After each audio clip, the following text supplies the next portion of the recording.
Люцик ест ту котлету из гамбургера. Вот он слизывает все. Видите, какая красная она? Не прожаренная котлета. Хотя там про прожарку даже не говорилось ни слова, какой она степени должна быть. Значит, она должна быть готова полностью.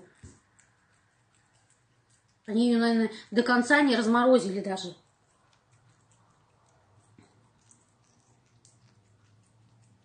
Соус он слизывает, ему нравится соус. Потом будет кушать котлету.